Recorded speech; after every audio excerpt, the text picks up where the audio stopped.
Does anybody know how bad Drew McIntyre hyperextended elbow injury is? I'm going to be real. This is starting to get ridiculous at this point. We have way too many top stars in WWE on that injured reserve list. Oh my God. We got CM Punk.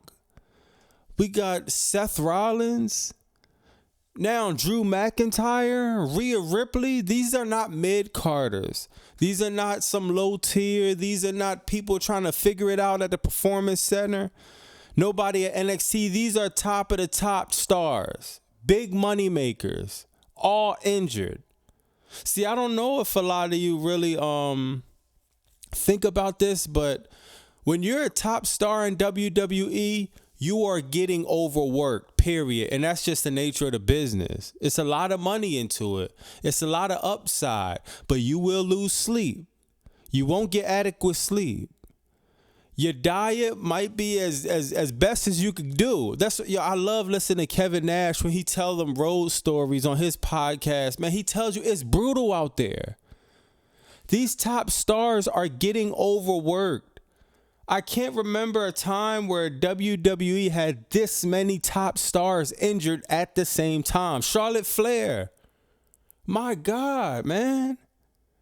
Now Drew, he just signed the biggest contract and, his biggest contract of his career, and he's catching this momentum and now he's hurt. Something has to be done about these schedules. I don't hear it enough in the wrestling community. These top stars are getting overworked. And it's not like how it was before. But still, man, it's too much money in wrestling. Y'all already making the billions of dollars. I don't see the point of all these live shows, all these fan interactions they have to do. The travel is absolutely brutal. That's why AJ Styles is bowing out. He only got a few years left. He only won a few more matches within the next few years and he's done. He said he can't do what he used to do. This is a brutal profession to choose. And I don't think a lot of the fans understand that. And I really want WWE to start making some adjustments. Since we're making all these adjustments with production, we're making all these adjustments with advertisement, let's talk about the adjustments from the actual products, which is the wrestlers, the superstars. Without them, there's no advertisements, there's no show, there's no Raw, no SmackDown, no WWE creative, it's nothing. I think the priority needs to be on the WWE superstars. This many stars on the injured reserve list is completely ridiculous. Not to mention Cody Rhodes. I'm surprised he went through that match. He had a fucking great match. Maybe a classic with AJ Styles. I'm surprised he went through that match. He's very lucky to not be added to that injury list. Because that move with Carmelo Hayes where they both mixed it, they kind of botched it, and he hit his shoulder pretty hard, that could have been easily 4 to 5 months. Vacate the title. Something needs to be done. I don't know what needs to be done, but I hope it gets figured out fast. Bobby Monsoon, 215. Like, comment, subscribe. We're going to talk about WWE Raw. The king and queen of the ring. This was a solid show tonight. I ain't gonna lie. I'm not even gonna front. I'm not gonna be complaining about too much. There are some things I'm gonna be bitching about. So stay tuned for that. But overall, it was a solid show tonight. Whenever you watch Raw and you get a classic match, hey, you can't really complain. Speaking of classic matches, we're gonna talk about that. But Raw starts to show off with Judgment Day. J.D. McDonough, Finn Balor, Damian Priest. They go out to the ring. And when I'm watching this, I'm interested to seeing where they're going to go with this. Damian Priest is going to be chumping these niggas. Are they going to slap him around? What is he going to do? He winds up apologizing. He apologizes. They have this kumbaya situation. They hug in the ring. And Finn Balor cuts a crazy promo like, yeah, man, I got to buy, man.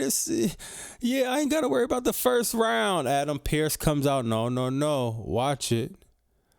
You don't have a buy the first round. And you know, it's just me, Oos. Day one, shit's just me. Jay Uso. And people are starting to catch on. See, I don't know why, but the U.S., it takes us a few shows to catch on. You know, we kind of spoiled. But you see how France, when the lights cut out, then everybody had their phone light and they was doing because at first it was just the arm thing. And now people going to have their phones. That shit is going to be fire. And I see a few people that was doing it. I think they was in Connecticut tonight. I see a few people that was doing it. And I'm like, okay, that thing is catching on. Great. That's awesome. I love that for Jey Uso. It was a solid match. Anytime Finn Balor's in there, anytime Jey Uso's in there, it's a solid match. I hear people online saying how Jey Uso, he doesn't do too many things. Super kick, Samoa splash. What else he does? Super click, Samoa splash, spear, yeet, and the match is over. And I understand where you're coming from, but then again, see, Jey Uso, he knows how to do something what probably like 90% of wrestlers don't know how to do. Believe it or not. Not even say don't. Some may know more than others. Trust me, they know it more than me. But they haven't perfected. Jey Uso is on the side of people. He's on that 10% that perfected this. And it's the psychology when you in that ring. He knows how to tell a story in that ring. And if I had to pick whether I want to be a guy like Will Ospreay on AEW or Kofi Kingston's just great in-ring talents. No knock to them because they both know how to tell stories too. But if I had to pick to be a great in-ring talent or a talent that could be in the ring and be able to tell a story, I would want to pick the one that would be able to tell a story. That's what this whole thing is about, storytelling. That's why the product sucks so bad. When the storytelling is bad, lackluster, or non-existent, the product just sucks because you're watching two men in draws wrestle. It's like, okay, what is this for? But when you add the storytelling is literally everything. Jey Uso is phenomenal with doing that. He has the match with Finn Balor. Good match, you know what I mean? Good match. What happens in this match? Oh, yeah, Drew, Drew came out. So they had a kind of even match or whatever. Drew McIntyre comes out from the crowd. Jey Uso looking or whatever. You know what I mean? He still winds up winning the match. They get distracted, but it backfires. Jey Uso hits Finn Balor with the spear. 1, 2, 3. Jey Uso advances at the King of the Ring, which is great. The only problem is you're fucking burying one of the biggest stars you have on the roster, which his name is Finn Balor. Everybody that's not named Damian Priest or Rhea Ripley on the Judgment Day will be buried. This is incredible, and I'm not talking about it in a good way this time. I'm talking about completely fucking horrible way. Finn Balor is one of the GOATs, one of the gems. We're talking, what? Like, we haven't seen a demon character or anything like that. They really forgot who Finn Balor really is. I don't mind him losing to Jey Uso. Jey Uso is over like fuck right now. So I would have booked that match for Jey Uso to go over. I just wouldn't have booked it for him to go over by getting speared. We see people kick out of the spear all the fucking time. From Roman spear, from Finn Balor tonight had to be the literally the only person in the roster that lost to a spear. I could be wrong, but from my recollection, I don't remember too many fucking people losing from a spear. Unless at least hit them with the Samoa splash. Come on, man. A spear? That's it? That's all it took to beat Finn Balor? Somebody has to... I hope they don't start this bury Finn Balor shit, because I think that's bullshit. I actually would have booked Finn Balor to get the bye that week. I mean, I don't know. I can't say that because I like Jey Uso going over too. He's most likely not going to win the King of the Ring. I don't know how many times they could do this with Jey Uso. Kind of like what they doing with LA Knight. He's so fucking over. But it's like, when are we going to like really have this turn into something? These dudes be over like shit, but just lose when it counts. So it's like, it's very, very underwhelming. But I don't like that, man. He lost to a spear. I don't like that. They had the commercial. They had the best segment of the night right now. Drew McIntyre and Adam Pearce, they're arguing backstage or whatever. Yeah, man. What was Drew mad about? He was mad about he was mad that Jey Uso won the match. So he was like, yo, why you put Jey Uso in my spot at the King of the Ring out of all people? So he's mad. So he peels off. Literally 3 seconds later, CM Punk pulls up. It's incredible. Now, I be giving WWE right. It's a bullshit, but I put them over when it's time. And it's time.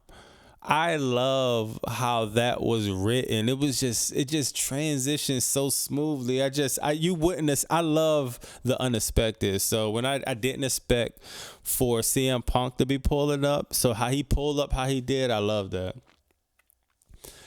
Lee Fitting.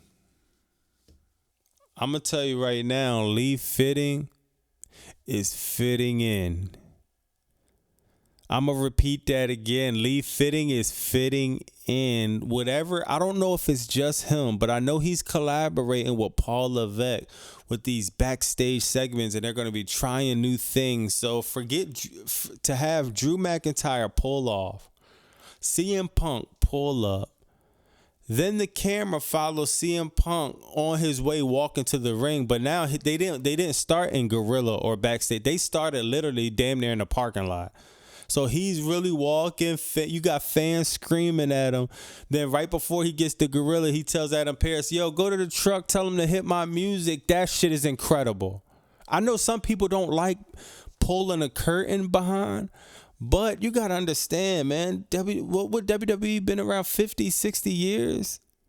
Like, it's time to implement new things, especially for marks like myself. I love when the curtain gets pulled back. I wanted to be a wrestler like when I was little. It's like, I love watching that background, just that POV vision of walking out. It has a different feel. It makes you feel good. And that's for me. I'm an old school type wrestler. My favorite wrestling is early 90s. My favorite WrestleManias is 1 to 10. I would say like maybe 4 to 10. My favorite WrestleManias, maybe 3 to 10, because that's another story. We know we got Andre Hogan and Macho Man and Steamboat. But getting back on track, incredible to see behind the scenes and backstage, and I'm glad they're showing us more and more and more, because this is just not only a new era. Wrestling is global now. We're in the information age. It's not secret. It's not, you gotta do a lot of fucking researching to see what's going on. We all know what's going on.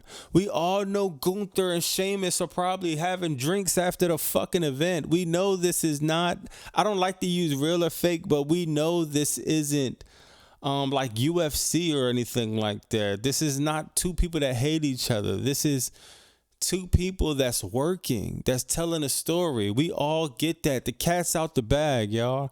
So Lee Fitting having the freedom to produce a show that's like pulling the curtain back, just opening up that curtain just a little bit. Ah, man, I love it. I can't get enough of it, man. CM Punk comes out there and he cuts a fucking great promo. CM Punk could cut a promo in his sleep. Man, if I'm working for WWE, it's like you gotta have CM Punk at them NXT performance centers. You gotta be paying him, bumping his salary up to just teach these kids how to do promos. Like, it's like no slip ups. No slip ups, no hiccups, no stuttering, no like none of that. And he's been doing this year in, year out consistently. Incredible promo, man. But he cuts a promo on Drew, telling him he's gonna break his face, beat him up. Says he doesn't hate CM Punk, he hates himself. He's trying to come off personal and do the pipe bomb angle, and even though we all know it's a part of the storyline, and you know CM Punk don't really have that same edge. If you watch his real life interviews, like with Ariel Helwani or whatever, we see he's just a chill guy, but he could cut that shit on, man, and it's just believable. Whether you watch that interview and you see the real CM Punk, or whether he's on TV, it still seems like the real CM Punk. So he's cutting a segment. He tells Pat McAfee, hey, Pat McAfee, tweet this. Tweet Drew McIntyre, man. Come back. Yo, that shit is... Drew McIntyre versus CM Punk. I wonder how long they're going to drag this out, because I think SummerSlam might be too early. I don't want to see this that early. I want to see the chase up until like WrestleMania. Maybe have things here and there where they have some interactions, some physical altercations, but yo, make us yearn for that fucking fight. Make it to when they get in the ring, it's something special. I hope that they don't do this shit just at any pay-per-view. I hope it's one of the big ones. I hope it counts for something.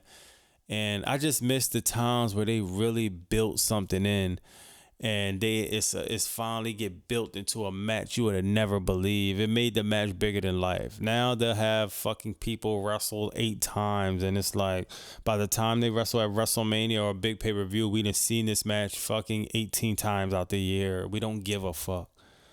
So I hope they do that, but who knows?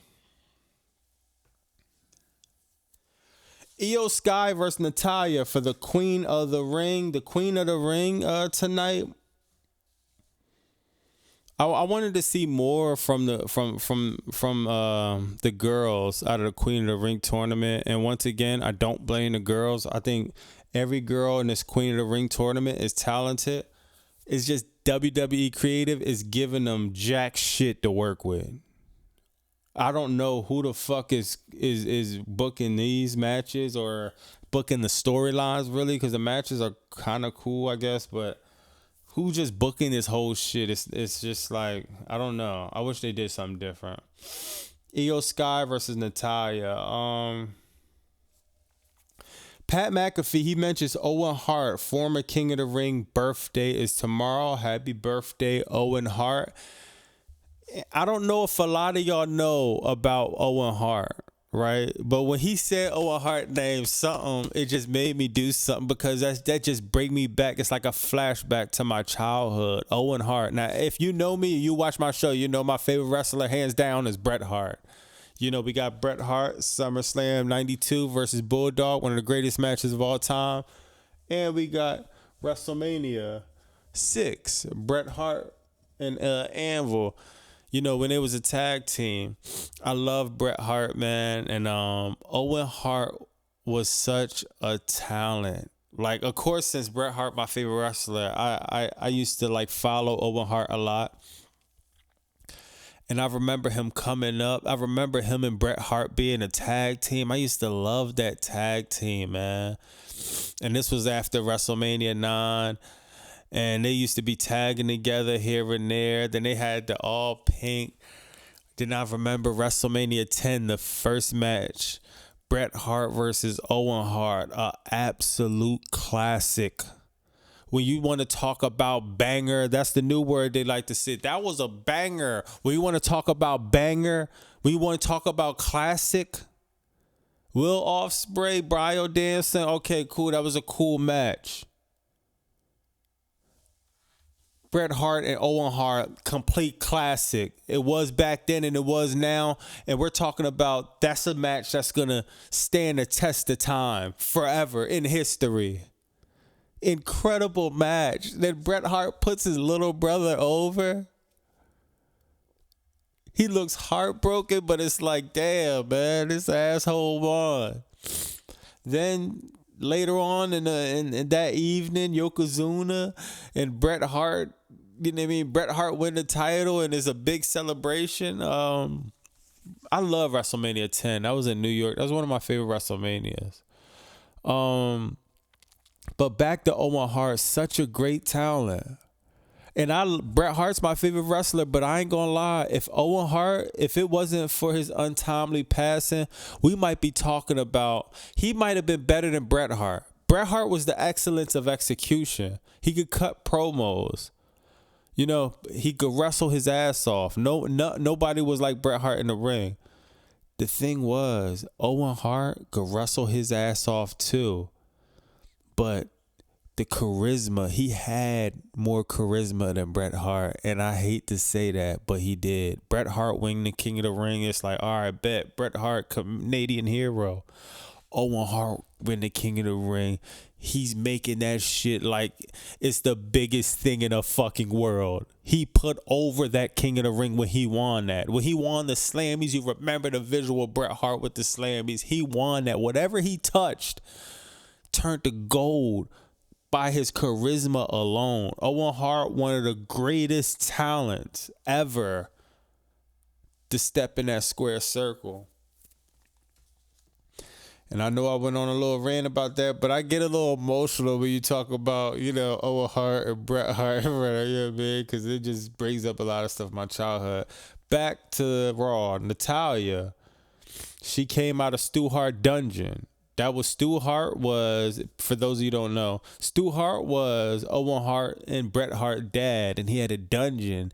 And, yo, he used to bring wrestlers down there and make you fucking tap. Put you in these crazy ass moves. See if you really built for this fucking wrestling grind. That's who Stu Hart was.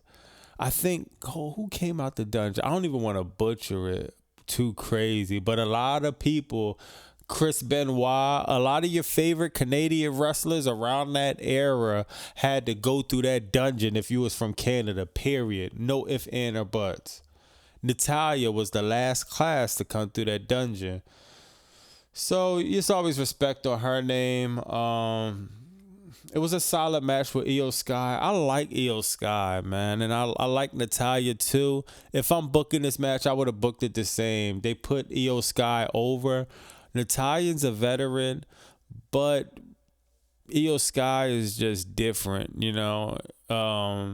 It's not even that she's just different. Io Sky, she's the young talent right now. She just was champion. Damage Control has a lot of momentum. She's the leader of that group. Io Sky's phenomenal in-ring performer. It makes more sense for her to go over than Natalya to go over. Natalya had her run. She did great. And now it's her time to start putting new talent over. Not saying she can't get a run. I still think she got another run or two in her. But I agree with Io Sky going over and advancing. Commercial comes and an absolute classic. Speaking of classics, this was a classic match. Ricochet versus Ilya Dragunov. Now, I didn't know too much about Ilya Dragunov, you know what I mean? I think I seen his first match when, was he on Raw? He was on something. I felt like he was on Raw.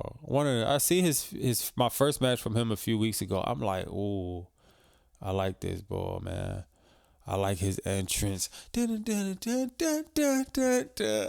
coming in rushing. He coming in with that strong style. He got the intensity. Triple H said, man, that boy's intense. He said, nah, I'm not intense. I'm intensity.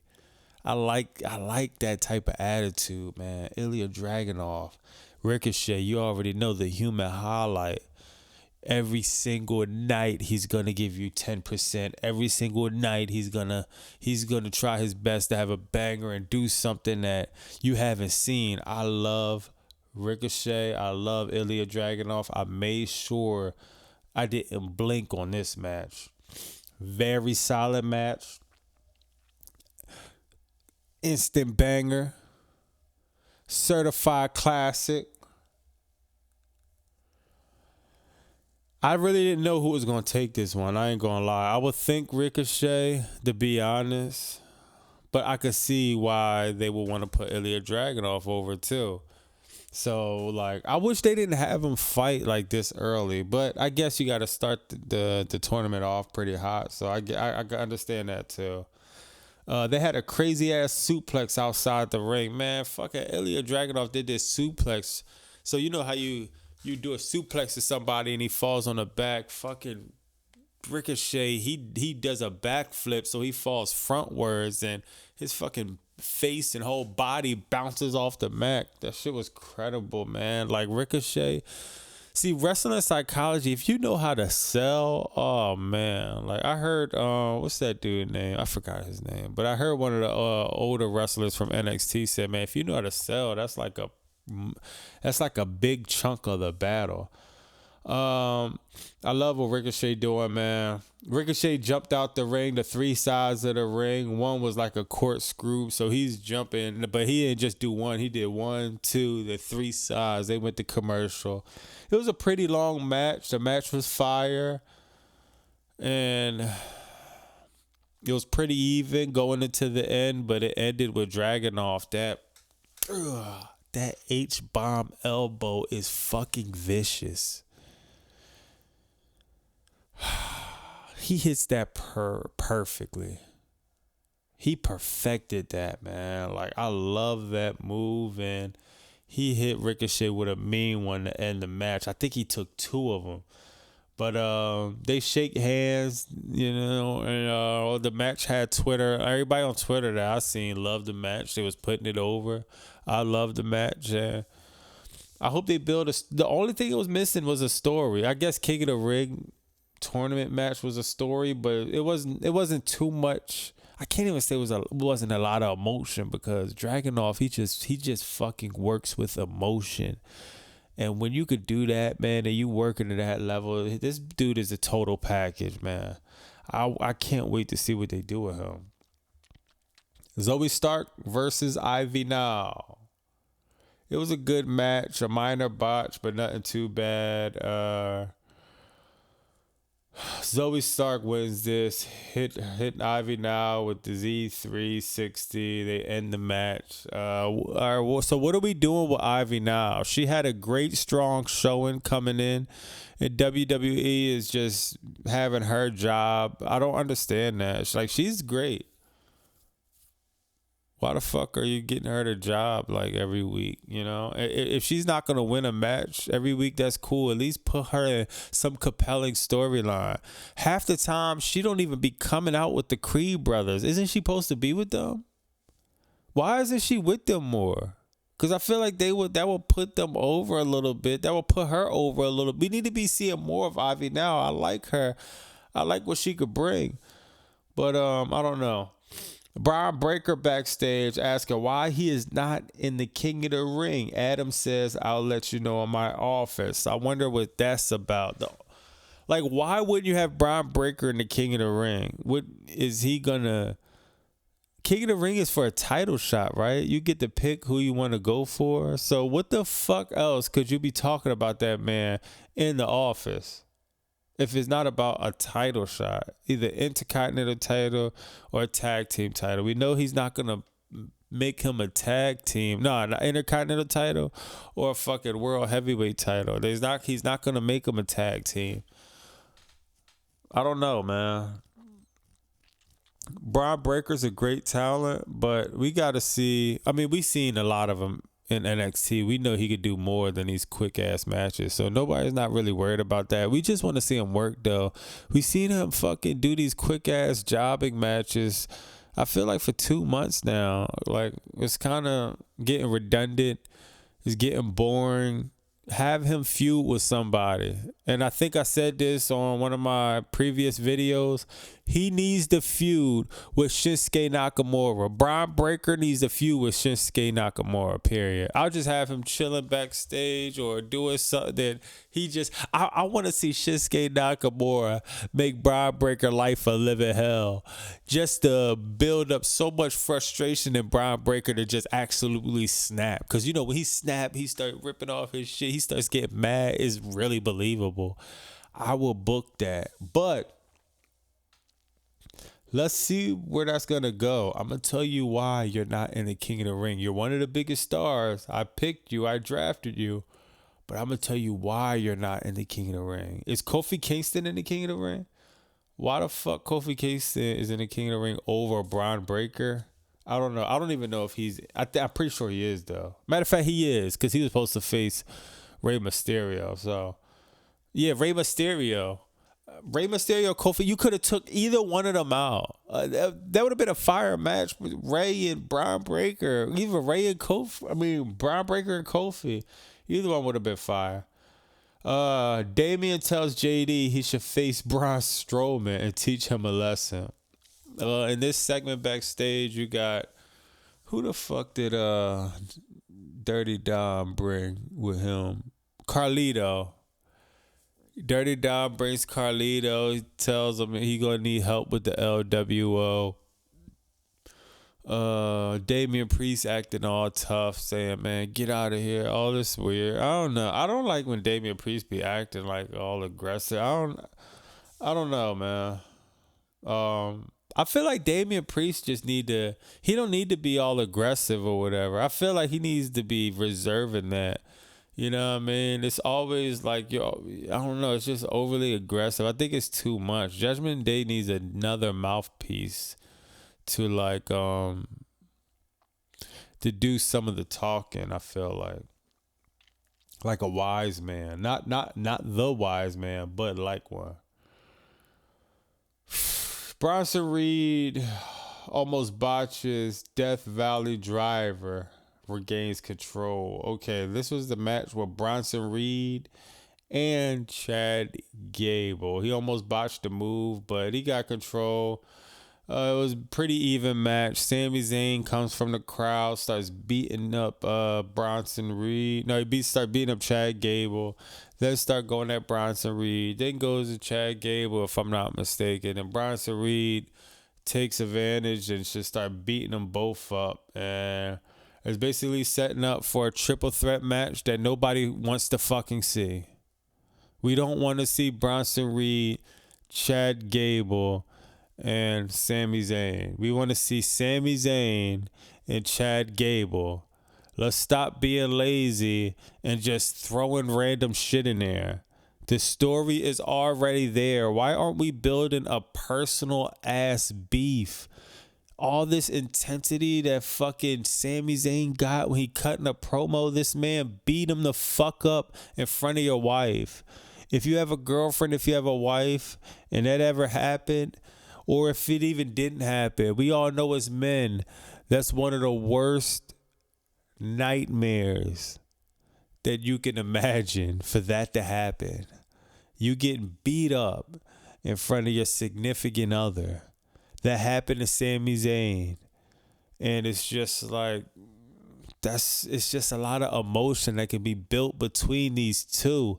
But when you're randomly throwing Bronson Reed in there because you got nothing better for him to do, it's complete bullshit. Like, come on. And I fuck with Bronson Reed. I think he's a good talent, but how about let's take off some of this other bullshit that was tonight that we're gonna get to. Dakota Kai, Valka, whatever the fuck, Lyra. Bro, I fuck with them. They're cool, but that could have been cut out for Bronson Reed to do some other shit that made sense other than that. Like, come on, man. Who won this match? Oh, yeah, no one won this match. It wound up being a triple threat match at some point. I don't even know. I was halfway paying attention, to be honest, because that shit be annoying me, man. It's so late. Like, why are we throwing Bronson Reed? He has nothing to do with their feud. Y'all literally just, what the fuck? I don't know, man. Becky Lynch does an interview with Michael Cole. This was the time in the show where it was very, very hard to stay awake. Seriously, like, this was a fucking snooze fest. Becky Lynch putting everybody over at NXT. It's just like, who gives a fuck, Becky? Like, we don't care. Liv Morgan interrupts. Then Damage Control comes out. Then Liv abandons Becky while she jumps damage control. This shit was corny. Seriously, I'll be wasting y'all fucking time going into detail with this. It was boring as fuck. Seriously. Michael Cole got better things to do.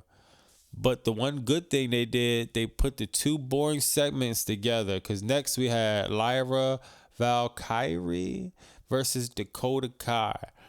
Go on WWE.com, watch the highlights of this match. You're going to see the whole crowd like this.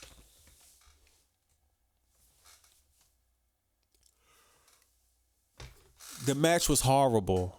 Now, I fuck with both of these talents. So let me say that first. Dakota Kai, Lyra Valkyrie. I gotta watch more of her matches, but I like the video she did. I like the promo she did. Dakota Kai, cool. I like what she's doing with damage control, being the night mouthpiece. Both of these talents are great. The WWE creative are giving nothing for them to work with. Nothing. There's no type of backstage anything. Okay, it's a tournament match, but still, it's no emotion in this match. They had sloppy moments in this match too that didn't help. No one was excited about this match. And it's like, I know it's just look at the fucking footage. Everybody was bored out their fucking mind with this match. I don't blame these young ladies.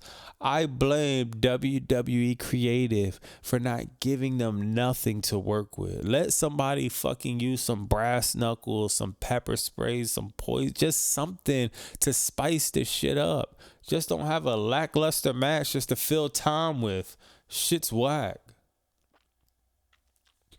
Lyra hit her finisher, the Nightwing. It was sloppy as fuck.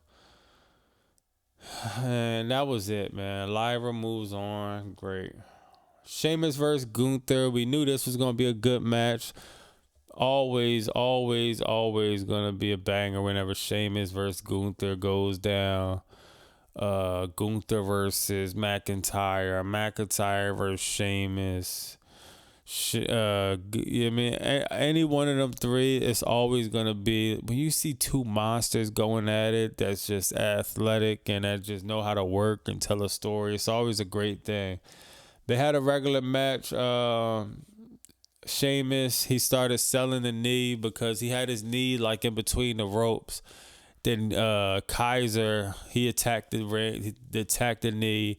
He got kicked out.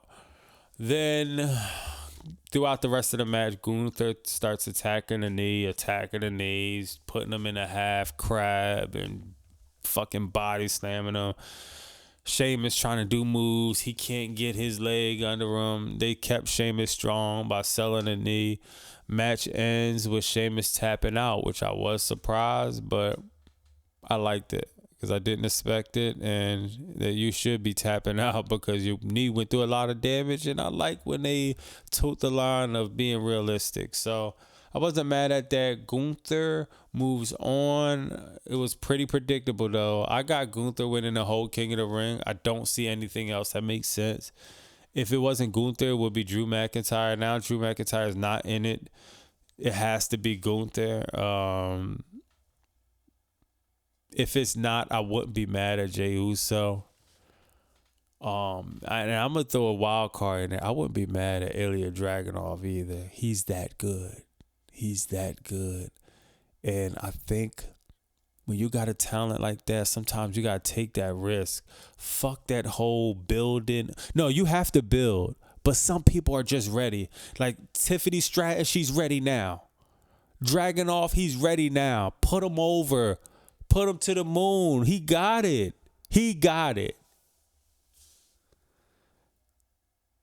But I think Gunther's going to win the King of the Ring. This episode of Raw was definitely a solid show. You know, it had its little moments where it was like, oh fuck, it was a little dreadful, but I ain't mad at it. You know, I'm definitely not mad at it. It's Bobby Monsoon, 215. Like, comment, subscribe. Been getting a lot of engagement lately. And you know, I like that. I like when y'all go in the comments and we just bust it up with wrestling. Like literally a month ago, I had nobody to talk to about wrestling. Now sometimes I open up my phone and it's like, fucking, you gotta keep scrolling with comments, you know what I mean? And I'm replying to everybody unless you say some tough shit or weird shit, and I'll just ignore the comment. But if you're respectable and you're just giving a wrestling opinion, then I'll definitely comment back. And you know what I mean, I engage. You know, I'm in the community heavy. I'm on other people's pages and I'm always commenting, and I pull up the small channel lives and show love, send super chats and all of that, man. Like, I want to see this community grow. I want to see this community, you know, keep building the healthy way. I'm going to see y'all on SmackDown. I might have an extra video this week. I got a few ideas I want to put together for a new format of videos. I'll still be doing a recap of Raw and SmackDown, but I'm going to put a new format together of some other type of videos. And as far as AEW, the dudes who keep going in my comments and hit me up complaining I don't talk about AEW enough, I got you. Trust me. Hold your horses. AEW content coming also. But it's Bobby Monsoon, 215. Like, comment, subscribe, and we out. Chill.